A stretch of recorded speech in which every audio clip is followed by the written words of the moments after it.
तो चलिए शुरुआत करते हैं आज की क्लास की। और आज की क्लास में हम डिस्कस करने जा रहे हैं कल सीबीएसई के द्वारा दिया गया sample paper, class 12 sample paper, subject code 041। ये सैंपल पेपर हम सॉल्व करने जा रहे हैं और सैंपल पेपर में सेक्शन ए को मैं सॉल्व कराने जा रहा हूं, जिसमें 20 क्वेश्चंस दिए हैं और उसमें से 16 questions you have to attempt. और 16 क्वेश्चन जो आपको करने हैं, हर सवाल एक नंबर कैरी करता है। तो क्वेश्चन नंबर 1 क्या दिया हुआ है जरा देखते हैं। तो सबसे पहले पहला सवाल, क्वेश्चन नंबर 1 आपकी नजरों के सामने होगा, फिर भी थोड़ा सा लिख देते हैं। तो क्वेश्चन नंबर 1 ये कहता है कि साइन के अंदर अगर जाएगा π/3 माइनस साइन इनवर्स के अंदर जाएगा -1/2, तो इसकी वैल्यू क्या होगी? क्या हाफ के बराबर होगा, क्या 1/3 के बराबर होगा, -1 या 1 के बराबर होगा? एनालिसिस बाद में कर लेंगे, पहले सॉल्व कर लेते हैं। इधर देखिएगा भाई, ये नेगेटिव साइन इनवर्स के अंदर से निकलेगा तो ये पॉजिटिव बन जाएगा, और साइन इनवर्स के अंदर आधा है, आधा होता है साइन 30 डिग्री। तो साइन इनवर्स के अंदर साइन 30 डिग्री बचेगा 30, 30 + 60 90, साइन 90 1 आपका आंसर हो जाएगा। हो गया पहला सवाल। दूसरे पे आते हैं भाई। दूसरा सवाल क्वेश्चन नंबर 2 आपकी नजरों के सामने होगा।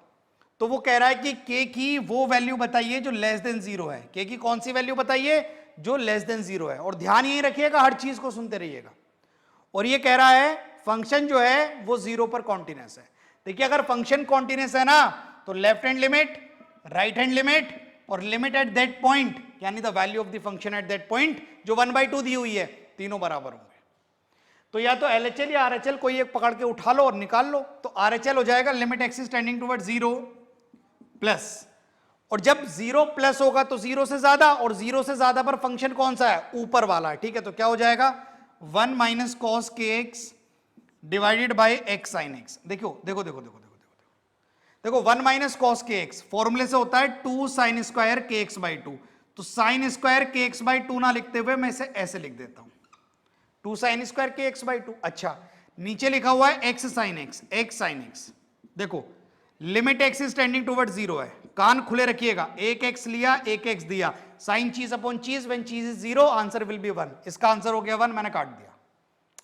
ये साइन kx/2 अंदर की चीज है, और kx/2 0 हो रहा है क्योंकि x 0 है, तो साइन चीज अपॉन चीज 1 हो जाएगा। तो नीचे भी kx/2 चाहिए, तो k लिया k स्क्वायर दिया, 2 k ले लिए, k स्क्वायर दे दिया। 2 लिया 4 दिया। ठीक है, तो साइन चीज अपॉन चीज 1, साइन चीज अपॉन चीज 1, क्योंकि चीज टेंडिंग टुवर्ड 0 था। तो 2 4, तो कितना आ गया? k²/2। तो आपकी जो राइट हैंड लिमिट आ रही है वो आ रही है k²/2, किसके बराबर? हाफ के बराबर। यानी k² किसके बराबर है? 1। यानी क्या आएगा? +-1। क्यों आएगा +-1? लेस देन 0 होना चाहिए, तो सिर्फ और सिर्फ -1 आएगा, और -1 आपका ऑप्शन नंबर बी है, तो आपका ऑप्शन नंबर बी करेक्ट हो जाएगा। पहले 2 सवाल समझ में आए होंगे, तीसरे सवाल की तरफ बढ़ूंगा, किसी को नोट डाउन करना है तो कर सकता है। तो चलिए क्वेश्चन नंबर 3 देखते हैं। और क्वेश्चन नंबर 3 ये कह रहा है कि हमारे पास एक मैट्रिक्स दिया हुआ है, और मैट्रिक्स इस तरीके से दिया हुआ है कि उसका जो एलिमेंट होगा वो 1 के बराबर होगा जब i j के बराबर नहीं होगा। जब i j के बराबर होगा तो उसका एलिमेंट 0 होगा। तो ये बताइए कि a² किसके बराबर है? ठीक है, 4 ऑप्शंस दिए हुए हैं। सबसे पहले तो मैट्रिक्स बना लो। और मैट्रिक्स कैसे बनेगा भाई? मैट्रिक्स 2/2 का बनेगा, उसमें लिखा हुआ है 2/2 का मैट्रिक्स बनेगा। कैसे बनेगा? i j के बराबर कब होता है? डायगोनल पर। तो डायगोनल पर तो दिया हुआ है 0, डायगोनल के अलावा दिया गया है 1, और उसने a² पूछा तो a आ गया। तो a² कैसे निकाल लो? 2 बार a का मल्टीप्लाई कर लो, तो क्या हो जाएगा? 0 0 1 1 1 आ गया, 0 1 0 1 0 0 0 आ गया, 0 0 आ गया, 1 0 1 आ गया। a² ये आ गया, और ये a² क्या आ रहा है? आइडेंटिटी आ रहा है। और ये आपको मैं बता दूं कौन सा ऑप्शन दिया हुआ था? ऑप्शन नंबर डी दिया हुआ है, तो आपका ऑप्शन डी करेक्ट हो जाएगा। Question number 3। चलिए क्वेश्चन नंबर 4 की बात करते हैं। तो क्वेश्चन नंबर 4 बड़ा सिंपल सा सवाल है। कह रहा है कि ये बताइए कि k की कौन सी वैल्यू होगी। बेटा इधर देखो, मैट्रिक्स दिया हुआ है, मैट्रिक्स दिया हुआ है k 8 4 2k। k की कौन सी वैल्यू होगी जिसके लिए सिंगुलर मैट्रिक्स होगा? भैया सिंगुलर है तो डिटरमिनेंट 0 होगा, डिटरमिनेंट 0 होगा तो 2k² - 32 = 0 होगा, यानी 2k² 32 होगा, यानी k² 16 होगा, यानी k की वैल्यू कितनी होगी? +-4 होगी। और इस तरीके से आपका ऑप्शन नंबर सी करेक्ट हो जाएगा। 4 क्वेश्चंस कर लिए हैं, 4 मिनट तो लगे नहीं अभी तक। ठीक है जी, क्वेश्चन नंबर 5 देखते हैं। देखिए क्वेश्चन नंबर 5 क्या कहता है, थोड़ी सी जगह बना लेते हैं, बस थोड़ी सी, थोड़ा सा पेशेंस। चलो इसे भी हटा ही लेते हैं ना। क्वेश्चन नंबर 5 देखिए, क्वेश्चन नंबर 5 ये कह रहा है हमें एक फंक्शन दिया हुआ है x square minus 4x plus 6, और आपको ये बताना है ये स्ट्रिक्टली इंक्रीजिंग कहां पर होगा। 4 ऑप्शंस दिए हुए हैं। देखिए भैया, अगर स्ट्रिक्टली इंक्रीजिंग डिक्रीजिंग जानना है तो f डैश एक्स कर लो। f डैश एक्स कर लिया तो आ गया 2x माइनस 4। 2x माइनस 4 को 0 के बराबर पुट कर दो, क्रिटिकल मिल जाएगा। क्रिटिकल मिल गया, 2 नंबर लाइन पर दिखा दो 2 क्रिटिकल है। अब 2 से एक बड़ा नंबर मान लो आपने 3 डाल दिया, 3 डालो डेरिवेटिव में, 3 डाल दिया डेरिवेटिव में, डेरिवेटिव आ रहा है पॉजिटिव। 2 से छोटा डालो, 2 से छोटा डालो तो आपने डाल दिया 0, 0 डालो तो आ रहा है नेगेटिव। तो अगर 2 से पहले डेरिवेटिव नेगेटिव है तो डिक्रीज कर रहा है, 2 के बाद डेरिवेटिव पॉजिटिव है तो इंक्रीज कर रहा है। तो 2 से इंफिनिटी ओपन क्या करेगा, इंक्रीज करेगा। तो ये ऐसा ऑप्शन दिया आपको, option number B. The correct option is option number B. ठीक है जी, 5वां सवाल। छठा सवाल क्या कहता है बेटा, छठा सवाल ये कहता है कि अगर एक ए स्क्वायर मैट्रिक्स है और उसका ऑर्डर 3 दिया हुआ है, ठीक है, और ऑर्डर 3 दिया हुआ है और डिटरमिनेंट ऑफ ए जो है वो माइनस का 4 दिया गया है, तो ये बताइए एडजॉइंट ऑफ ए का डिटरमिनेंट क्या होगा। भाई 100 दफा कहा है डिटरमिनेंट्स के क्वेश्चंस में पहले एडजॉइंट को ध्यान से और उसकी प्रॉपर्टीज को ध्यान से पढ़ के चले जाना। और एडजॉइंट ऑफ ए का डिटरमिनेंट होता है डिटरमिनेंट ऑफ ए की power n minus 1। Determinant of A दिया हुआ है बेटा -4 की पावर n माइनस 1, n दिया हुआ है ऑर्डर दिया हुआ है 3, 3 माइनस 1 2 माइनस 4 का स्क्वायर 16, यानी कि बेटा आपका ऑप्शन नंबर डी करेक्ट हो जाएगा। फॉर्मूला याद नहीं था, कितनी भी कोशिश कर लेना जवाब नहीं निकाल पाओगे। बार बार कह रहा हूं डिटरमिनेंट के क्वेश्चंस ट्रिकी खेल खेलेंगे। खैर, क्वेश्चन नंबर 7 क्या कह रहा है भाई, क्वेश्चन नंबर 7 ये कह रहा है कि सेट ए दिया हुआ है जिसके अंदर 3 एलिमेंट्स हैं, 1 दिया हुआ है, 2 दिया हुआ है, 3 हुआ है। ध्यान यहां लाइएगा वापस से, है ना। और वो ये कह रहा है एक रिलेशन दी हुई है, अब उस रिलेशन के अंदर उसने दिया हुआ है 1 1 दिया हुआ है, 1 2 दिया हुआ है, 2 2 दिया हुआ है और 3 3 दिया हुआ है। और वो ये कह रहा है कि इसमें से कौन सा हटा दूं कि ये इक्विवेलेंस बन जाए। भैया सीधी सी बात है, इसे ही हटा, क्योंकि यहां इस रिलेशन में 1 2 तो है, 2 1 तो है ही नहीं, तो ये सिमेट्रिक नहीं हो रही। इक्विवेलेंस कब होगी, घटिया सवाल है। इक्विवेलेंस कब होगी, जब रिफ्लेक्सिव भी सिमेट्रिक भी ट्रांजिटिव होगा। रिफ्लेक्सिव तो है ये, सिमेट्रिक की बात कर लो भाई, 1 2 है और 2 1 नहीं है तो ये सिमेट्रिक नहीं है, तो इक्विवेलेंस नहीं है। ये हटेगा तो ये फिर इक्विवेलेंस है, सब जानते हैं इक्विवेलेंस है। तो पूछ रहा है किसे हटाऊं, इसे हटा, अंधा भी जानता है। कौन सा ऑप्शन सही है, ऑप्शन नंबर बी सही है। तो क्वेश्चन नंबर 7 का कौन सा ऑप्शन सही है, बी सही है। क्वेश्चन नंबर 8 की बात करता हूं, इधर देखिएगा,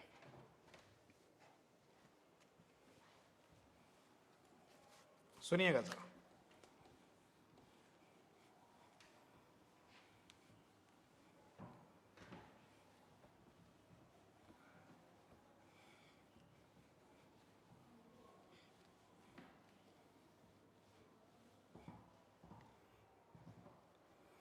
देखिए क्वेश्चन नंबर 8 क्या कहता है कि अगर एक मैट्रिक्स दिया हुआ है, भाई बिल्कुल घटिया सवालों में से एक कहे जाते हैं सवाल, 2a plus B 5c minus D a minus 2b 4c plus 3d, ऐसा एक सवाल दिया गया और ये मैट्रिक्स दिया गया किसके बराबर, 4 माइनस 3 11 24 के बराबर। तो ये बताइए कि a plus b minus c plus d की 2d की वैल्यू किसके बराबर होगी। भैया बात सुनो, 2a प्लस बी 4 के बराबर हो जाएगा, a माइनस 2b माइनस 3 के बराबर हो जाएगा, इसमें 2 का मल्टीप्लाई कर लो तो ये हो जाएगा 2a minus 4b is equal to minus का 6। हटा दो इसे, इन दोनों को जोड़ दो, घटा दो, घटाओ घटाओ घटाओ, कट जाएगा, माइनस का 5 भी बराबर आ जाएगा माइनस के 10 के। b की वैल्यू 2 आ रही है, यहां रख दो। अब b की वैल्यू 2 आ रही है, b की वैल्यू उठा के 2 जो है इसमें रख दो, तो 2 इंटू माइनस 4 b आ रहा है 2, 2 इंटू माइनस 4 माइनस 8 उधर जाएगा प्लस का 8, 8 माइनस 6 2, 2a बराबर 2, तो a 1 आ रहा है। चलो 2 वैल्यूज तो पता लग गई। In the same manner 5c minus D को जो है वो 11 के बराबर पुट कर दो, और 4c plus 3d, 4c plus 3d को जो है वो 24 के बराबर पुट कर दो, और ऊपर वाली इक्वेशन में 3 का मल्टीप्लाई कर दो, तो ये हो जाएगा 15c minus 3d is equal to 33, और दोनों को ऐड कर दो, ये कट जाएगा, यहां से हो जाएगा 19c इज इक्वल टू 57 हो जाएगा। c की वैल्यू 3 मिल जाएगी, c की वैल्यू यहाँ -3 लिख दो, क्योंकि माइनस तो पहले से था, c की वैल्यू 3 आ रही है प्लस 2d, c की वैल्यू 3 सब्सटीट्यूट यहां कर दो तो 15 हो जाएगा, 11 माइनस 15 माइनस का 4, d की वैल्यू 4 हो जाएगी, 4 इंटू 2 8 हो जाएगा, 8 10 11, 11 माइनस 3 कितना आ रहा है भाई 8 आ रहा है, तो 8 इसका कौन सा ऑप्शन था, ऑप्शन नंबर ए। तो क्वेश्चन 8 का ऑप्शन नंबर ए 8 आपका करेक्ट ऑप्शन हो जाएगा। ठीक है जी, चलिए आगे बढ़ते हैं, आगे बढ़ते हैं। तो क्वेश्चन नंबर 8 हो गया, अभी तो है जगह। चलिए क्वेश्चन नंबर 9 देखते हैं। तो क्वेश्चन नंबर 9 ये कह रहा है कि हमारे पास एक कर्व दिया हुआ है y is equal to x plus 1/x, और इस कर्व में x ग्रेटर देन 0 होना चाहिए। ठीक है, तो आपको इस कर्व पर एक ऐसा पॉइंट निकालना है, the point at which the normal to the curve is perpendicular to the given line. भाई मान लो हाइपोथेटिकली ये कर्व ऐसा है, तो यहां पर टेंजेंट जाएगी, यहां पर नॉर्मल जाएगा, तो आपको एक लाइन दी गई है, मान लो ये लाइन दी गई है, कितना दिया गया है भाई, मान लो आपको दिया गया है 3x minus 4y minus 7 is equal to 0, ऐसा दिया गया है। ठीक है जी, तो देखो आपको ये पॉइंट जानना है जिससे जो नॉर्मल निकल रही है वो दी गई लाइन के कैसा है, परपेंडिकुलर है। ठीक है भाई, मैं कहता हूं कि जो ये लाइन है, ये लाइन इसके टेंजेंट के बिल्कुल पैरेलल होगी, तो यहां पर स्लोप कितना आ रहा है 3/4 आ रहा है, तो टेंजेंट का स्लोप कितना हो जाएगा 3/4, यानी dy/dx कितना हो जाएगा 3/4, dy/dx निकाल लो, तो ऊपर से dy/dx करोगे तो 3/4 लिख दूंगा, उसकी जगह सामने हो जाएगा 1 माइनस 1/x², यहां से 1/x² बराबर आ जाएगा 1/4 की x की वैल्यू प्लस माइनस 2 आ जाएगी, और हाँ x ग्रेटर देन 0 लेना है तो x को सिर्फ 2 लूंगा, तो अगर मैं x को 2 पुट करूंगा तो y की वैल्यू 5/2 आ जाएगी, तो 2, 5/2 आपका करेक्ट ऑप्शन हो जाएगा। तो which option is this, option number A is this. इसी से टेंजेंट पास करेगी, इसी से नॉर्मल पास करेगी, तो पूछ रहा था कौन सा पॉइंट है जिससे नॉर्मल पास करेगी, 2, 5/2 हो गया। आगे बढ़ते हैं, क्वेश्चन नंबर 10 देखते हैं। तो क्वेश्चन नंबर 10 ये कह रहा है, ये बताइए कि साइन के अंदर tan इनवर्स x की वैल्यू क्या होगी जब modulus of x less than 1 दिया हुआ है, क्या होगी। ठीक है भाई, एक बात बताओ, बड़ी सिंपल सी बात बताओ, थोड़ी जगह बना ले, जगह बना ले, जगह बना ले, देखते रहिएगा ना, देखते रहिएगा, इतना बुद्धि लगा सकते हैं कि क्वेश्चन नंबर 10 में क्या होने वाला है।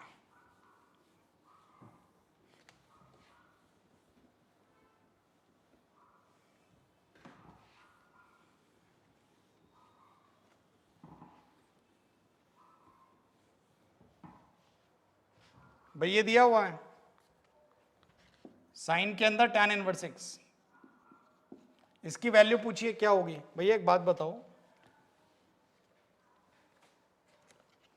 साइन के अंदर साइन इनवर्स बना लो, ट्राइंगल का इस्तेमाल कर लो, भैया tan इनवर्स x को थीटा मान लो, तो x हो जाएगा tan थीटा।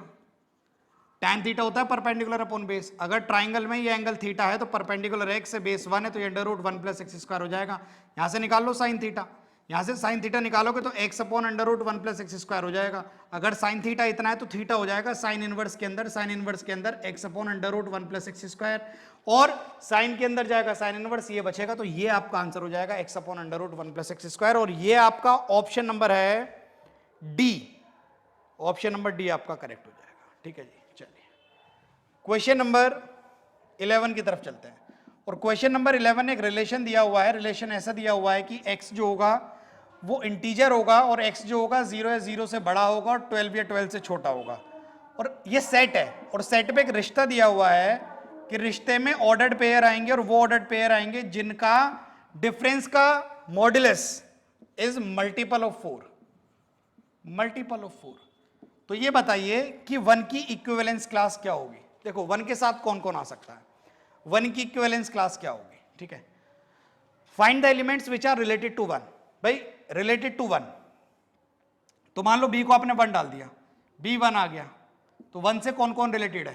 भाई a की वैल्यू क्या क्या रख सकते हो, a की वैल्यू आप 1 रख सकते हो, क्यों, क्योंकि a 1 हुआ तो 1 - 1 0, 0 is a multiple of every number, तो 0 is a multiple of 4 also, तो 1 ले सकते हो।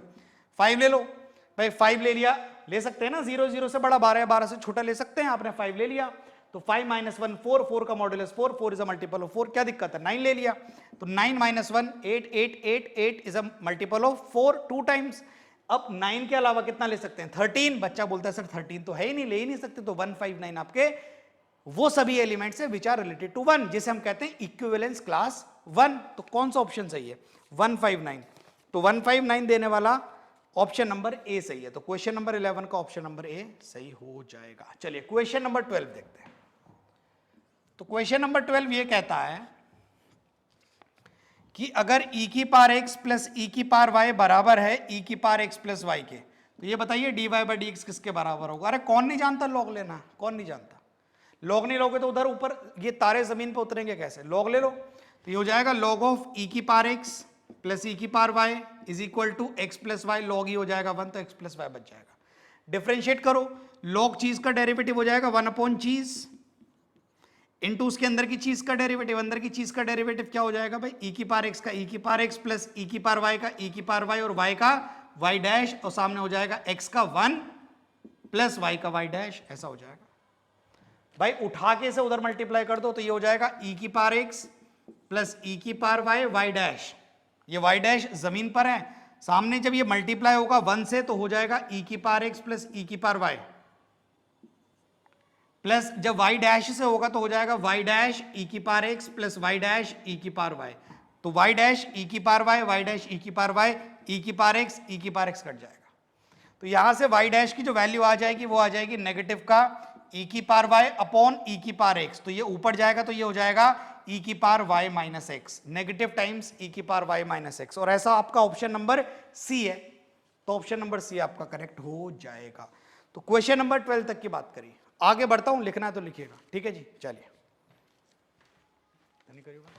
तो चलिए क्वेश्चन नंबर 13 की बात करते हैं, और क्वेश्चन नंबर 13 जो है एक घटिया सवाल है। तो क्वेश्चन नंबर 13 ये कहता है कि ए का जो ऑर्डर दिया गया है वो दिया गया है 3/n, और बी का जो ऑर्डर दिया गया है वो दिया गया है m/5।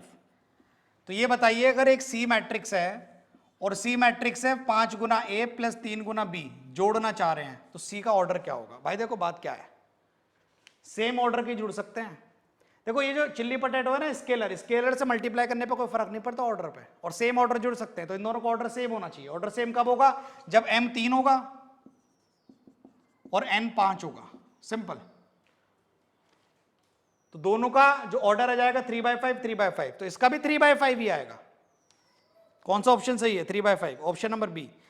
ऑप्शन ए भी 3/5 है और कह रहा है mn के बराबर है, भांग पी के बैठा है क्या, mn के बराबर कैसे हो जाएगा, m 3 n 5 है, बेकार की बात है, तो 3/5, ऑप्शन नंबर बी करेक्ट है, हो गया होगा। क्वेश्चन नंबर 14 देखते हैं।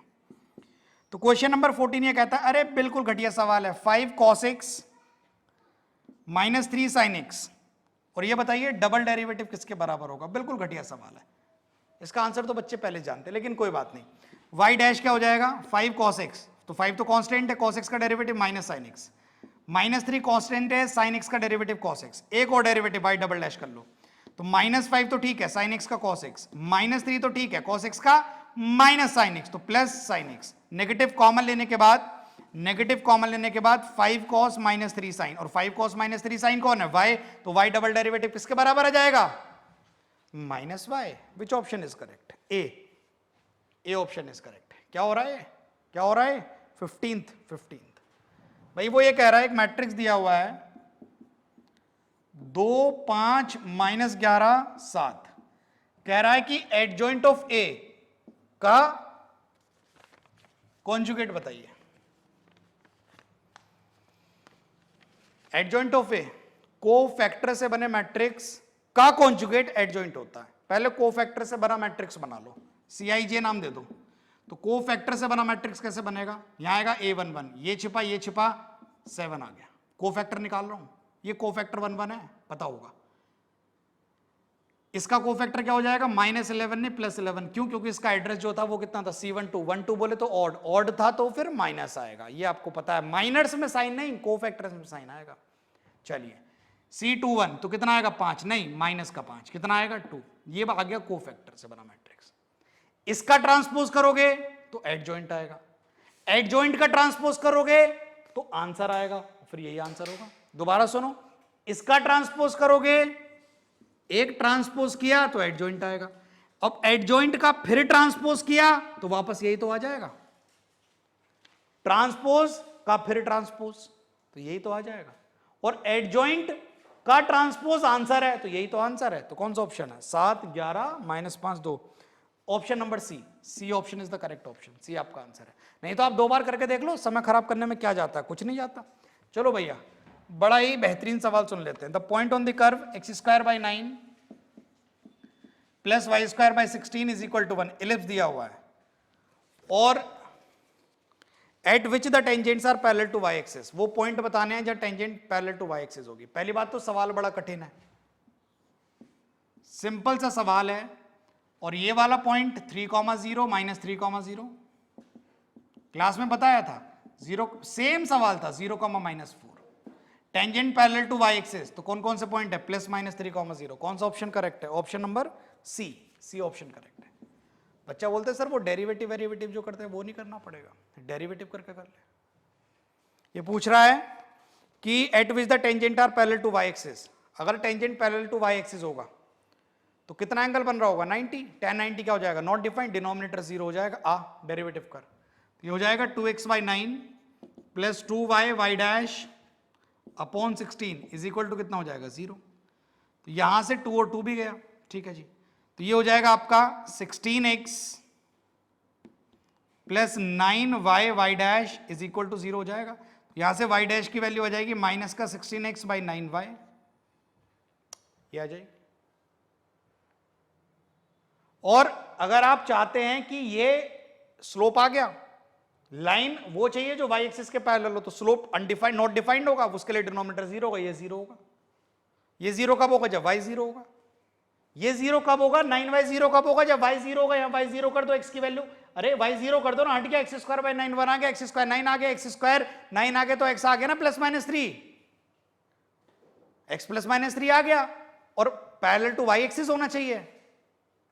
तो इक्वेशन जो लाइन y एक्सिस के पैरेलल है उसकी इक्वेशन ही तो x +-3 होती है। तो x की वैल्यू आ रही है, y 0 हो जाएगा, +-3,0 आ जाएगा, option number C is correct. आप ऐसे कर लो, करना क्यों है? इलिप्स के बारे में आपको इतना पता नहीं क्या? 16 क्वेश्चंस आज हमने कर लिए, ठीक है।